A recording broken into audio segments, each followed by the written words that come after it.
Welcome back to the Arkitect Fitness YouTube channel. My name is Tony, and today we're going to be talking about my 5 reasons why I think you should not drop a deadlift from the top of the lift.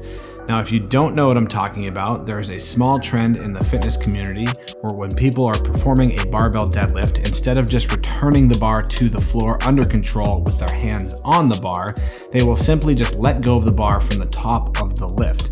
Now at Arkitect, we do not teach people to do that. We teach people to bring the bar back down to the floor under control with their hands on the bar. So when some of our clients and athletes see people dropping the bar at the top of the deadlift, we get a lot of questions on why they're doing it. And I don't necessarily know why people do that, but I'm gonna give you 5 reasons why I think you shouldn't do it. So let's get right into it.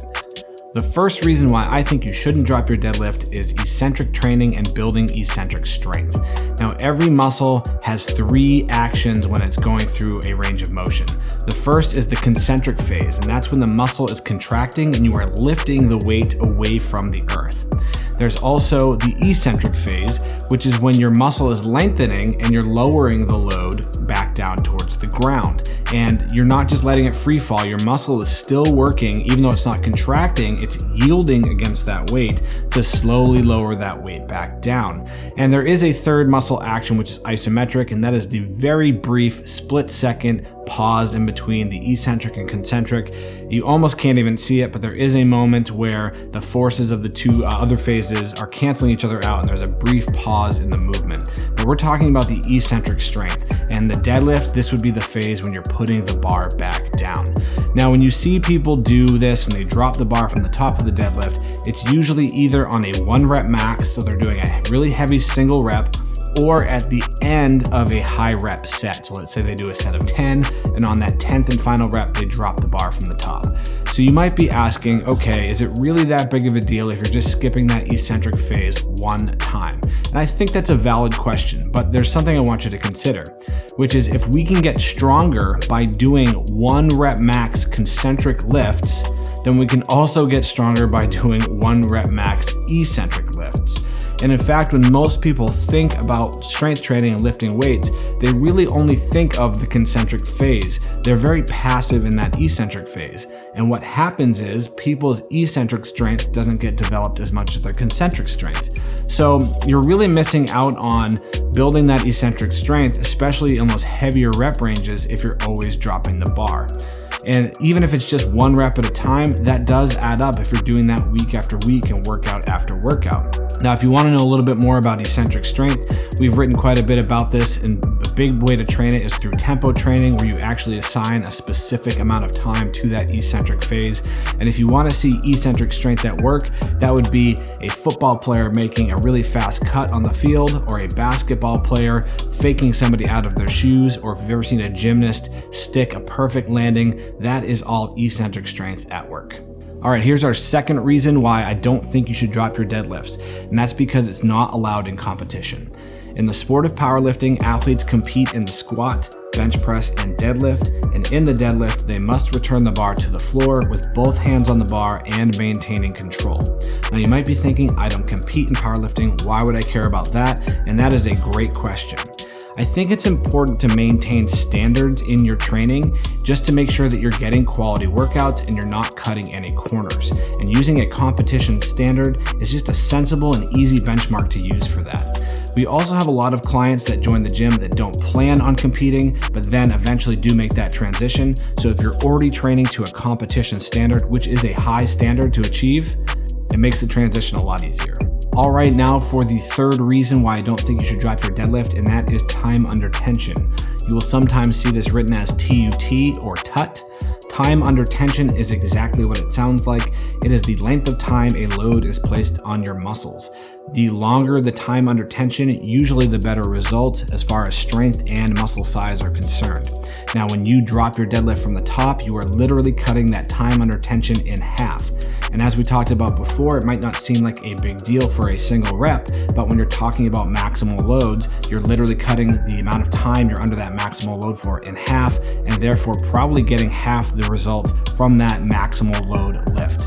Now, it might not seem like much, but when you do this week after week and workout after workout, it does add up over time.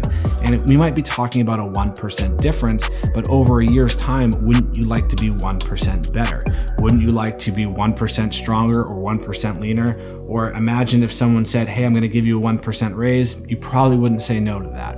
And we're not just talking about the muscles of the posterior chain, which is the low back, the glutes, the hamstrings, but we're also talking about grip strength. When you let go of that bar, you're decreasing the amount of time your grip is working and you're not getting maximal grip training.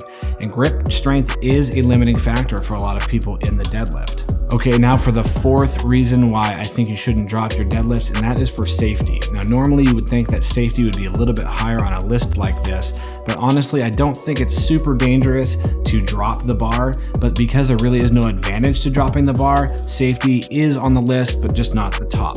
Okay, so what are the factors that you should consider when you're talking about dropping a deadlift in regards to safety? And the first thing is passing out. Unfortunately, very occasionally, someone might pass out after a heavy deadlift, and this can happen for a few different reasons. Sometimes you have a great blood pressure spike from the heavy load, and this can cause people to get dizzy and or pass out. But also sometimes there's a rapid decrease in blood pressure and blood flow, and that is also something that can make people pass out.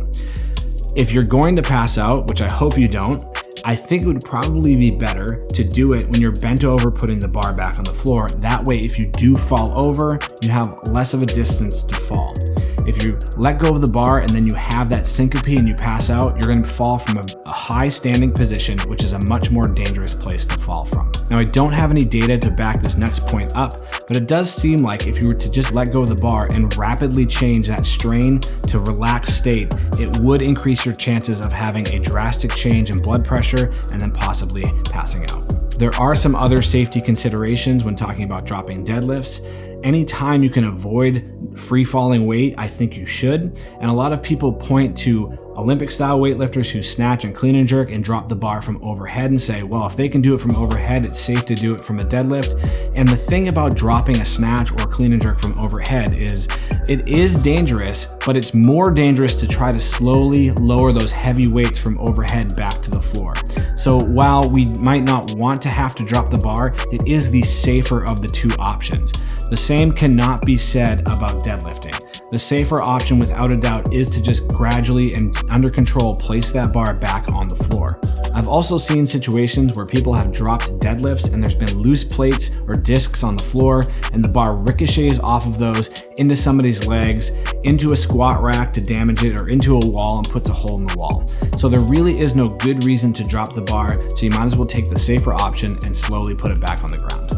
All right, so our fifth and final reason why you shouldn't drop a barbell from the top of the deadlift, and I thank you for watching this far, and this is the most important reason, so it was worth sticking around for, and that reason is it just makes you look stupid. I hate to say it, but there really is no good reason that I can see to drop the bar, so people are probably doing it for one of a few reasons. Either one, they think it makes them look cool, which is kind of a stupid reason to do anything in the gym. Two, they think that they have to save their strength for something, which really doesn't make any sense to me because usually this is done either on a max out attempt or on the last rep of a set. So if you're done the set or you're done lifting, what are you saving your strength for? Or three, they're just kind of lazy. But I can promise you that anybody that's legitimate inside the strength training community thinks you kind of look foolish when you do it. It does seem like an attention grab, and like I've said before, there really just is no good reason to do it. With that said, it's not a hard and fast rule in our gym. We don't train people to do that. If they choose to do it, that's up to them. If other people in other gyms choose to do it, that is totally their right to. I just wanted to make a video for my clients, so when they ask, hey, why do people do that? I can send them this video and they have a good answer. So those are my top 5 reasons why you shouldn't drop a barbell from the top of a deadlift. If you think I missed a really good reason, let me know.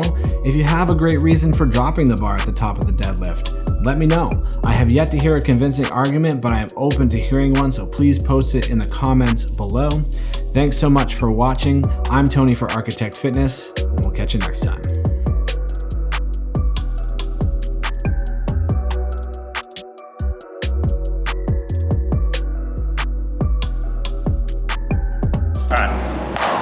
Welcome, YouTubers.